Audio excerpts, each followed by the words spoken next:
برطانیہ میں corona virus کے کیسز کی تعداد میں دن بدن اضافہ ہو رہا ہے۔ اس حوالے سے اوورسیز کمیونٹی کے رہنماؤں نے غوثیہ ٹی وی سے بات کرتے ہوئے کرونا وائرس سے حفاظت کے پیش نظر اپنے اپنے پیغامات میں کیا کہا، آئیے جانتے ہیں۔ کرونا وائرس سے اپنے اور اپنے پیاروں کو محفوظ رکھنے کے لیے گھر رہیے اور محفوظ رہیے۔ اپنے ہاتھوں اور چہرے کو گلوز اور ماسک سے اچھی طرح ڈھانپ لیں۔ کسی بھی قسم کے میل جول، ہاتھ ملانے یا گلے ملنے سے اجتناب کریں اور لوگوں سے 2 میٹر کا فاصلہ رکھیں۔ دن میں کئی بار اپنے ہاتھوں کو 20 سیکنڈ تک صابن سے اچھی طرح دھوئیں۔ اگر ضرورت کے تحت گھر سے نکلنا پڑے تو قانون کی پیروی کریں۔ قانون نافذ کرنے والے اداروں کے اہلکاروں کے ساتھ تعاون کریں۔ اور آخر میں یہ بھی کہنا چاہوں گا کہ ان لوگوں کا بھی خاص خیال رکھیں جن کو آپ کے خیال کی اس کرونا وائرس میں اشد ضرورت ہے۔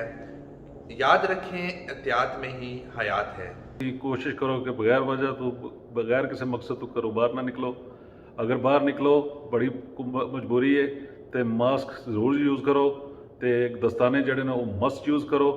تے دوسرا، اگر باہر تسی نکل دیو تے قانون دے جتنے بھی اہلکار نے تے انہاں دی رسپیکٹ کرو اور قانون نو فالو کرو، اور ہاتھ جڑا اپنے ریگولر صابن نال دھوو، دن جتنی زیادہ سے زیادہ دھو سکتے ہو۔ کرونا ایک ڈیڈلی وائرس ہے، خود بھی بچیں اور اپنی فیملی کو بھی بچائیں۔